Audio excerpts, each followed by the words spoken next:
Bradford City continued their 2025-26 League One campaign with an away clash against Darren Moore's at Port Vale, and in today's video you're going to find out how both teams have got on so far this season, what my starting level would be for this game if I was Graham Alexander. If you do go on to enjoy today's video, then make sure to like, comment and subscribe. But my team Bradford City, we currently sit second in the League One table. After 18 matches, we've got 9 wins, 7 draws and 2 defeats, scoring 26 goals and also conceding 18, which leaves us on a positive 8 goal difference and 34 points. Our last couple of matches then have been a win, a draw, a loss and a draw. In terms of them last couple of matches then, recently we had a 1-0 win away at Plymouth Argyle. Anthony Sarcevic scoring the only goal of the game against his former side. It wasn't the prettiest of performances in all honesty, but we got through it. We got the 3 points and this made it our third league clean sheet on the bounce, which is obviously the most important thing. Prior to that game then, we had a 3-0 defeat away at Bolton Wanderers in the EFL Trophy. Really disappointing night. We were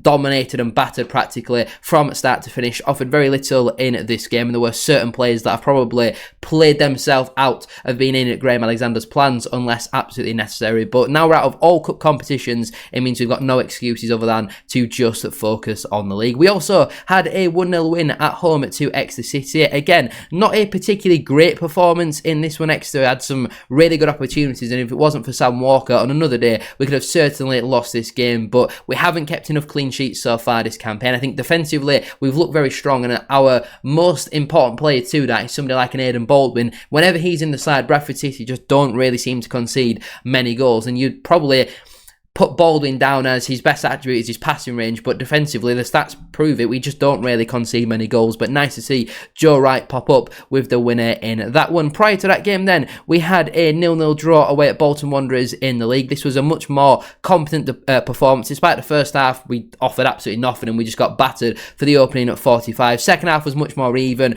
Both teams had some opportunities to win the game, but I don't think many teams will go away to Bolton and let alone take a point, keep a clean sheet there. We kept Kazia Dubry very quiet as well, and that was a good point, I would say, given the context of things. Despite prior to this result, we'd been on a pretty iffy run of form, and we also had a 3-1 defeat away at Doncaster Rovers in the EFL Trophy. Brilliant first half. We were really good in that first half. Doncaster offered absolutely nothing, but brought on a few first team players at half time and then just battered us in the second half, and yeah, we deservedly lost this game, I would say. In the end, despite a good first half, we are now out of the EFL Trophy. The league is the only thing that we can focus on, and we've got to make sure we stay second in the table. Compared though to bottom of the table at Port Vale, they currently sit 24th at this moment in time. After 18 games, they've got just 3 wins, 5 draws and 10 defeats, only scoring 11 goals so far in the league at this campaign, and they've conceded 21, which actually defensively isn't even that bad. That's, I think, the second lowest from 18th downwards, but it leaves them on a minus 10 goal difference and 14 points. Their last couple of matches then have been a loss,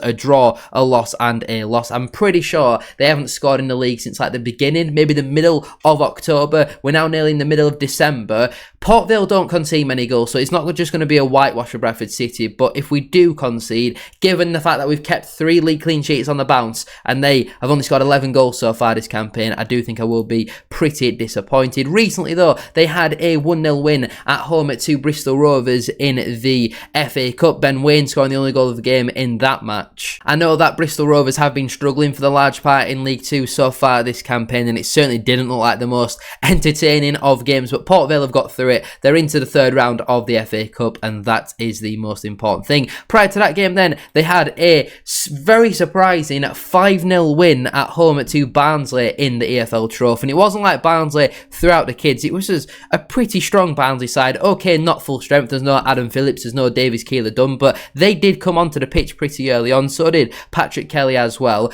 Really impressive result here for Port Vale, and it's a number of different goal scorers on there as well. You scored 5 goals, 4 different goal scorers, and it was completely deserved for Port Vale. 11 shots on target. This was not the Port Vale that we were expecting, but they've gone to, it seems like, a 4-2-3-1 recently, having maybe abandoned the back 5 that we know that they did play last campaign, more of a 5-3-2 formation. Then now it looks like they're going to play a 4-2-3-1, so something slightly different for us to think about, but I do think that this is a really impressive result for Port Vale. Prior to the 5-0 win at home to Barnsley, then they also had a 1-0 defeat away at Lincoln City. Lincoln is a pretty tough place to go, and they do get a lot of 1-0 home wins. It was a great finish, to be fair, from Rico Hackett. Port Vale didn't really offer too much in the game, and that's been a tale for them so far this campaign. It's not like they're creating a lot of opportunities and their strikers just aren't scoring. They're just not really creating much, and this one did certainly look like a pretty boring game. Prior to that match then, they had a 1-0 defeat at home to Plymouth Argyle. Former man Laurent Talai scoring the only goal of the game, and he did celebrate in that one. Looking at the stats from the match then, it looked like Port Vale deserved at least a point. A lot of people would argue they deserved all 3 points out of that game, but they simply haven't been good enough, especially in that second half. They created a load of opportunities relative to Plymouth Argyle and just did not score enough on the day.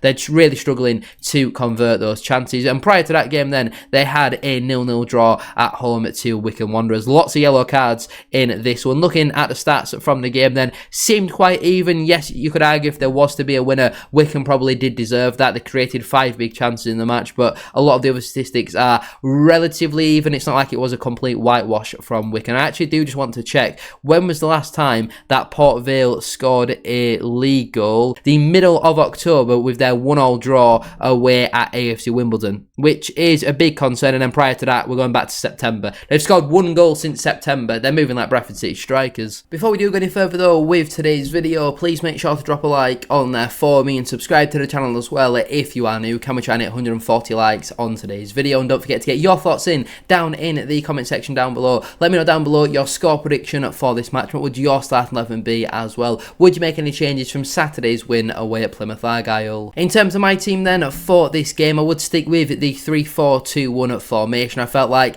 in the midfield we looked on the whole pretty solid against Plymouth, and we weren't being cut open all over the park, and I don't envisage Port Vale being too much different to the way that Plymouth do play, so I think we should be fine with the 3-4-2-1. In goal, I would go with Sam Walker. Didn't really have that much to do on Saturday. Obviously had a really important save to make inside the first 45 seconds, but apart from that I can't really think of much else that he had to do in the game, and it's great to see him building up those clean sheets, because we know that defensively under Graham Alexander it's not particularly been a strong point. We've had a couple of 1-0 wins last campaign, but especially at the start of this season where we'd be 2-0 up or 3-0 up and then we concede a sloppy goal. So it is great to see Sam Walker now keeping the clean sheets that he probably does deserve. In terms of my back three then, at right centre back I would go with Aidan Baldwin. Given that Port Vale have got a lot of big physical strikers, I do think we're going to need to go physical in ourselves, and we saw on Saturday that Baldwin played as the middle centre-back and Joe Wright played as the right centre-back, and I know that we want Baldwin's passing ability in the middle, but I do think then that causes some problems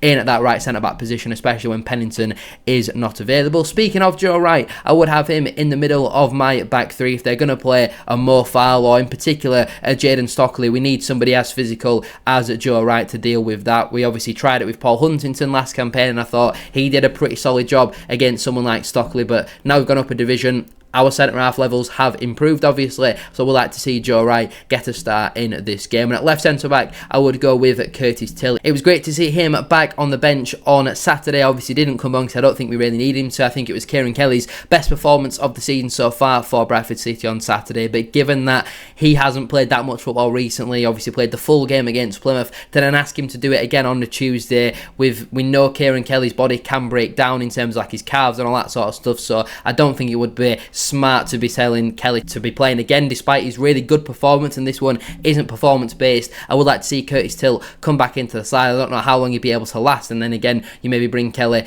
on off of the bench, but if it's going to be a physical battle, there's no better man really than somebody like a Curtis Till, is there? In terms of my midfield four then, at right wing back I would go with Brad Halliday. I thought again on Saturday it was another really poor performance from Josh Nerfill. His performance levels have massively fallen off from what they were at the start of the campaign, and I do think given that he played against Bolton last Tuesday for at least a half of the game, he's played practically the entire match against Plymouth.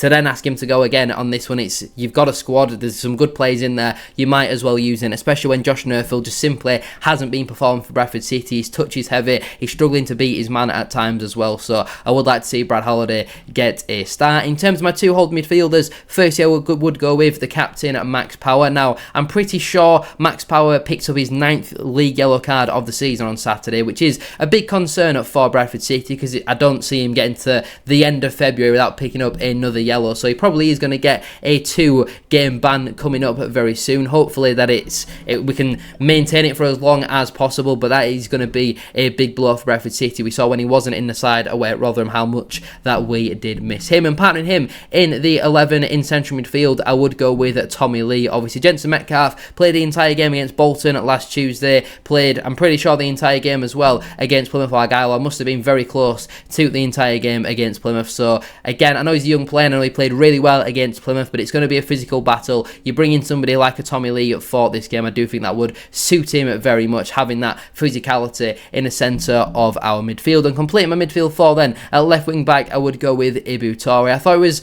not a great first half from Toure on Saturday, but second half I thought it was really, really good. He locked up that left-hand side for Bradford City, having been playing recently a lot as a left centre-back. He'd gone back to playing in that left wing-back position, and I thought did a really good job of that. And again, Port Vale, their bigger threats can come down the right-hand side with Mitch Clark, or in particular Kyle John, so Ibu Toure is going to need to be on his best game to stop them as well. And finally then, as my front three, starting out firstly as the right attacking midfielder, I would go with Anthony Sarcevic. I felt like on the whole it wasn't an amazing performance from Sars on Saturday, but you look at the statistics when Sars is in the Bradford City starting 11 and when he isn't, we win a lot more games when he does start. He obviously came up with the match winner as well against his former side. That wasn't an easy penalty to take, there was a little bit of pressure riding on that because we hadn't played particularly well up until that point, but it was well converted. And obviously we had a penalty in this fixture last campaign. I'm pretty sure Sarcevic missed it through injury, so hopefully he can come up with another goal in this one. As my left attacking midfielder, I would bring back in at Bobby Poynton. Obviously he missed Saturday through suspension, having picked up his 5th yellow card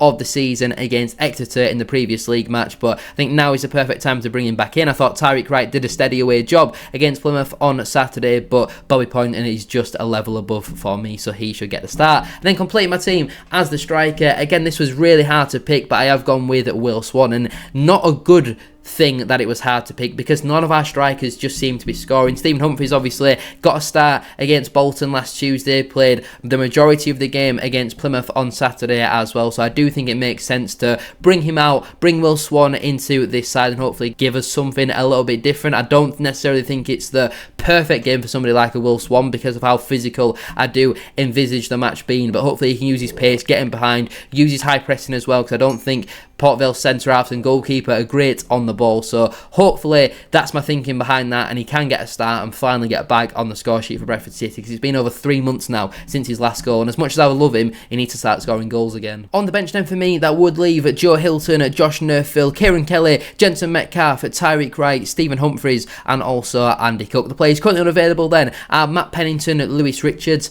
Alex Patterson I'm also going to put onto this list now. I'm not really too sure what's going on there. Obviously came off at half-time against Exeter and hasn't been included in a matchday squad since, so I can only assume that he is injured or ill or something, because not having Patterson in your squad does seem a little bit bizarre given that he was started a lot of football prior to that. Also unavailable is Nick Powell, so the players who miss out then through selection would be Neil Byrne, Tom McIntyre, which does seem incredibly harsh, but I struggle to find who you would put him ahead of at this moment in time. George Lapsley, who I don't think has played particularly well in his last couple of appearances, and also Callum Cavan, who we've not seen for quite a while, and I guess his future is kind of up in the air. I guess any of them 4 players, you could argue, might potentially leave Bradford City in this January transfer window. But anyway, I'm going to leave it there then for today's video. If you have enjoyed, please make sure to drop a like on there for me and subscribe to the channel as well. If you are new, can we try and hit 140 likes as I mentioned at the start of today's video? And don't forget to get your thoughts in down in the comment section down below. Let me know down below your starting 11 for this game. Would you make any changes from Saturday?